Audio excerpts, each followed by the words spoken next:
Hello, how are you doing? My name is Steve Edwards and welcome to March's video blog.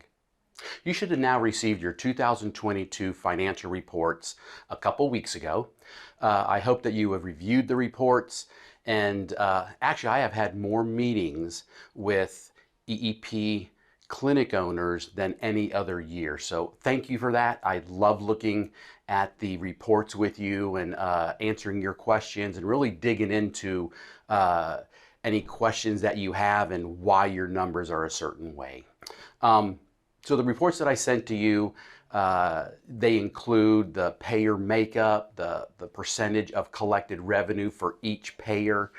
Two of the reports showed the collective revenue for each payer and the patient responsibility amount collected on your pay for that payer's members. So it gives you a totality of how much insurance is paying, and this is mostly for commercial carriers, how much the commercial insurance is paying and how much of a percentage is the member responsibility. And you'll notice on some of those reports that some insurances have paid nothing, and it all has came from that payer's members. I can tell you it seems that the most intriguing aspect of the packet was the EEP Community averages, and I love sending that to everybody so you can kind of compare your clinic to other like clinics. I can tell you same clinic from 2021 to 2022 upon average was 13.24% above 2021. And you know, in looking at the totality of all the clinics, some of our largest clinics actually went down in providers, which made them be down for the year. Because as you know, if you're trying to hire for your clinic, it's been tough. It's been a tough go trying to get additional clinicians into your clinic, and obviously that is a drain on your collected revenue. I think the mixture of providers leaving the state is because of low reimbursements. You know, as you know, Florida is one of the lowest reimbursements. The complexity of billing, the ability for telehealth to cross state lines, and providers that used to work in outpatient therapy clinics, a lot of them have gone to SNFs, schools, hospitals, so they're getting frayed out and coming out of the pool that you can hire for your outpatient therapy clinic. Obviously, lowering your provider count will impact your revenue tremendously. There were many questions on the average dollars per CPT code. There are several things that impact that number. Are you an ATA provider? Do you treat ATA members too much, or do you stay to the minimums?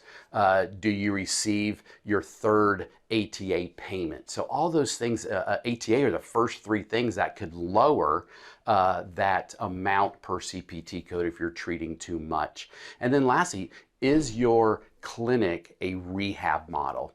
You know, obviously Florida Medicaid, you're billing one CPT code at a time. So your average is kind of how much do you treat a half an hour, how much do you treat an hour, and that average is going to be, our average was $66.